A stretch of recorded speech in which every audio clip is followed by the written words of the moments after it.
पार्वती भलो अवसर जाने गई शंभु पर मातु भवानी। अब उचित समय जानकर पार्वती जी भगवान शंकर के पास, ये माताओं के लिए। अब पुरुषों के लिए क्या है? पुरुष होता है अहंकारी। अब आप मुस्कुरा लीजिए। पुरुष होता है अहंकारी। इनके अहंकार को चोट बहुत जल्दी लगती है, ये उखड़ बहुत जल्दी जाते हैं, नाराज बहुत जल्दी होते हैं। यदि चार मित्रों के साथ बैठे, पत्नी कुछ एक शब्द बोल देगी, एकदम उखड़ जाएंगे, चले जाओ यहां से, क्यों बुलाए, क्यों बोलते नहीं, तुमसे बुलाए क्या, तुमसे पूछा क्या, ये करो, एकदम।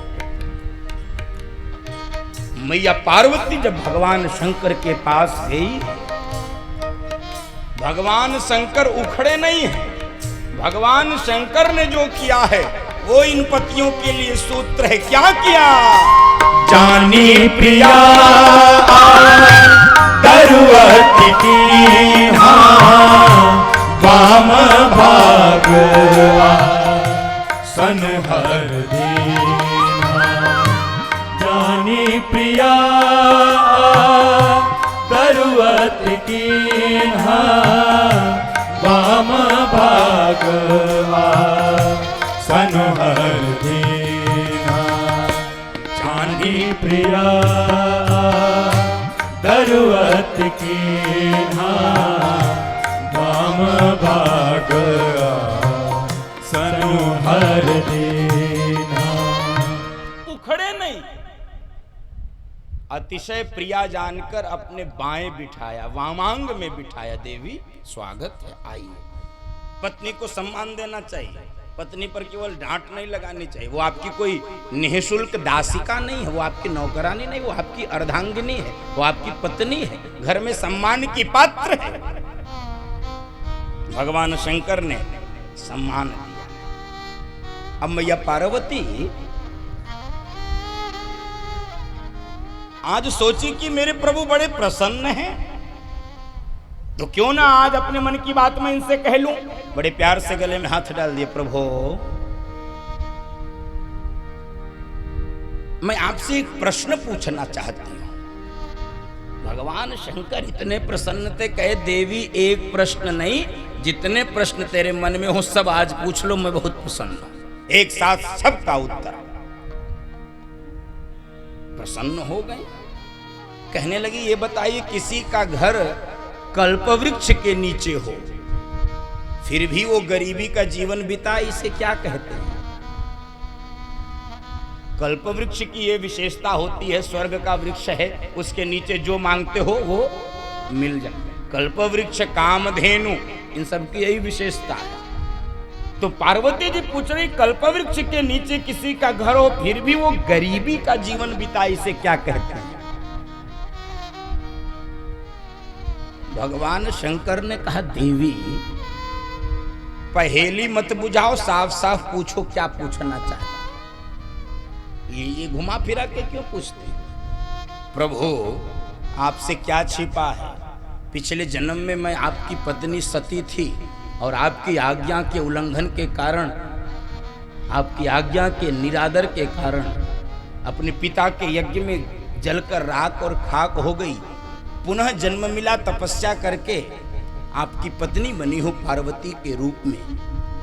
लेकिन प्रभु, जो पिछले जन्म में मेरे मन में प्रश्न हमको परेशान कर रहा था, वो प्रश्न आज भी हमको परेशान कर रहा है। लेकिन पिछले जन्म के प्रश्न के प्रकार में और इस जन्म के प्रश्न के प्रकार में भेद है। प्रश्न वही है, प्रश्न के प्रकार में भेद है।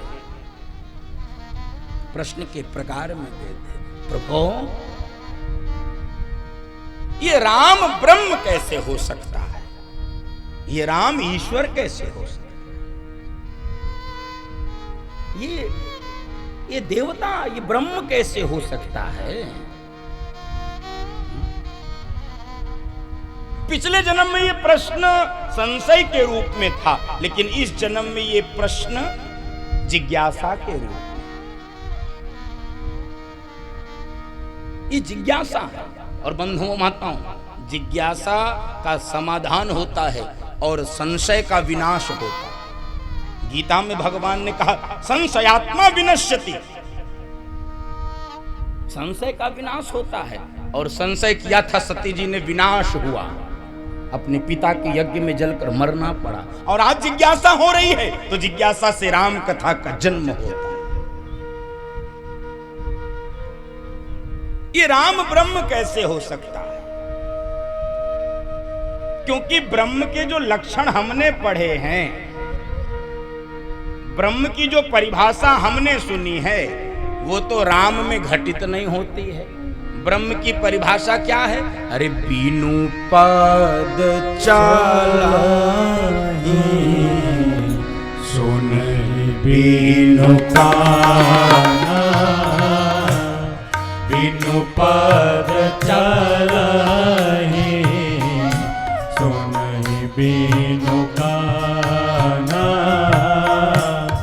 कर बीनु करामा करहि विधि नाना, कर बीनु करामा करहि विधि नाना। आनन रहित सकल रस भोगी, आनंद रहित सकल रस भोगी, बिनु बानी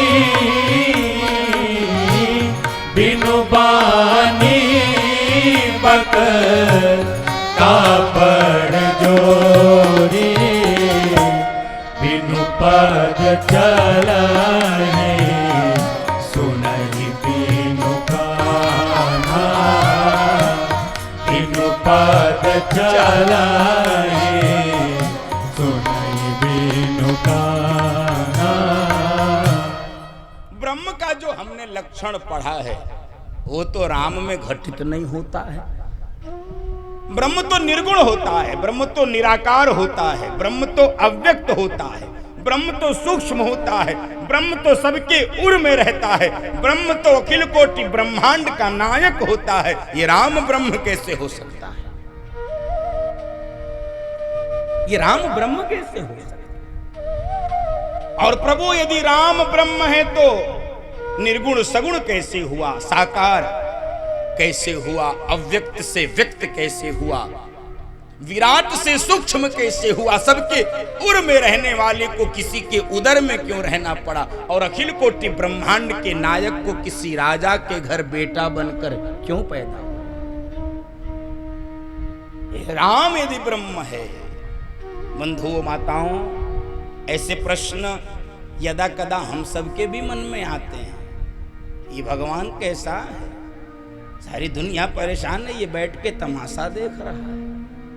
ये ऐसे प्रश्न, बताओ ये इतनी छोटी उम्र में ये इसको क्या हो गया? ये इसने तो जीवन में कुछ नहीं है। कई बार हम सब ऐसे उधेड़ बुन में फंस जाते हैं।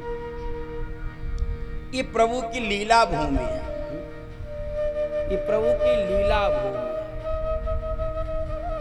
उसको अदल बदल करने में संकट नहीं होता, क्षण भर भी नहीं लगता है। और ये जो कुछ भी आप देख रहे हो सब उसी का विस्तार है। पुरुष सूक्त में हम लोग बोलते हैं ना, वेद के मंत्र में, सहस्त्र शीर्षाः सहस्त्राक्ष सहस्रपाद एको अहम बहुश्यामः। ये विस्तार है उसका। ये जो भी आपको दिख रहा है इस दुनिया में सुंदर सुंदर फूल खिलाने वाला, फूल खिलाने वाला, तरह तरह की कठपुतली को नाच नचाने वाला, नाच नचाने वाला, बोलो बोलो कौन है, बोलो बोलो कौन है, सब कुछ करता रहता फिर भी मौन है, बोलता नहीं। फिर भी मौन है, बोलो बोलो कौन है।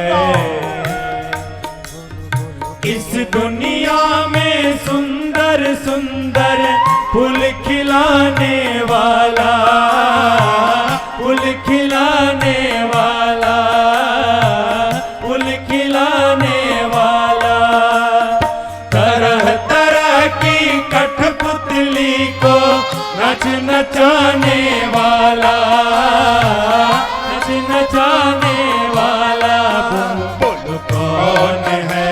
सब ही नचावत राम बोलो गोसाई। बोलो कौन है। सब कुछ करता रहता फिर भी मौन है, फिर भी मौन है, बोलो बोलो कौन है। बजाओ, हरि बोल।